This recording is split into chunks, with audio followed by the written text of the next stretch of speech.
Bonjour et bienvenue. Si tu veux découvrir plus de vidéos, pense à t'abonner et activer la cloche. Tu prends soin de ton corps, mais qui nourrit ton âme. Chaque jour, tu prends soin de ton corps. Tu le nourris, tu le reposes, tu le protèges.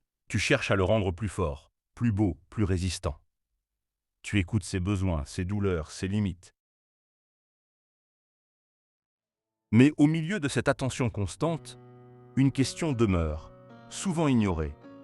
Qui prend soin de ton âme ? Car l'âme, elle aussi, a faim. Elle peut s'épuiser, s'assombrir, se perdre, même lorsque tout semble aller bien en apparence.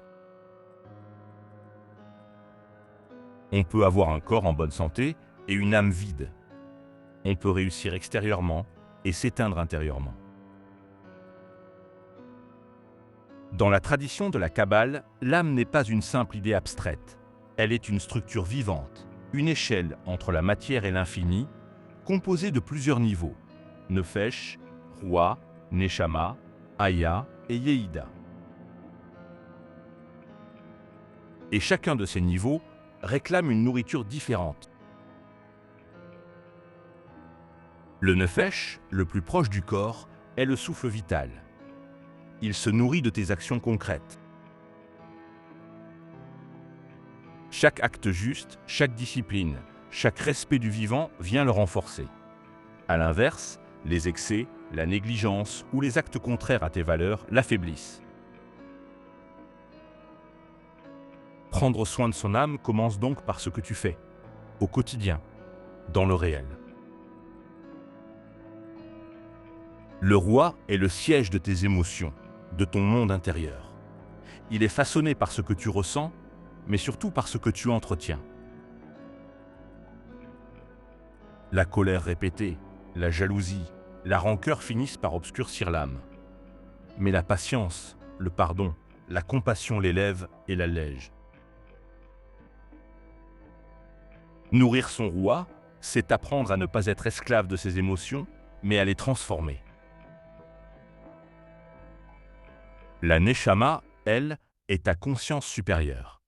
Elle cherche le sens, la vérité, la compréhension.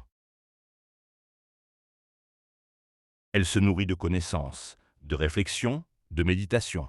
Une vie sans profondeur, sans questionnement, sans élévation intellectuelle, laisse la Neshama en sommeil. Lire, apprendre, contempler, ce sont des actes spirituels, pas seulement intellectuels. Puis viennent Aya et Yeïda, les dimensions les plus élevées de l'âme. Elles échappent aux mots, aux concepts, au raisonnement. Elles ne se nourrissent pas comme les autres, elles les éveillent. Dans le silence, dans la prière sincère, dans les moments de présence pure, lorsque l'ego se tait, quelque chose s'ouvre. Un lien discret mais profond avec l'infini apparaît. Prendre soin de son âme, ce n'est donc pas quitter le monde, ni rejeter le corps. C'est habiter pleinement chaque dimension de son être. C'est comprendre que chaque action, chaque émotion, chaque pensée peut soit t'alourdir, soit t'élever. Car ton âme n'est pas seulement une partie de toi. Elle est une étincelle de l'infini, un fragment relié à un Sof, la source sans limite. Et vivre sans la nourrir, c'est vivre coupé de ce que tu es profondément. Alors tu prends soin de ton corps, et c'est nécessaire. Mais si ton âme s'appauvrit, si elle se fatigue, si elle s'éteint, que restera-t-il vraiment?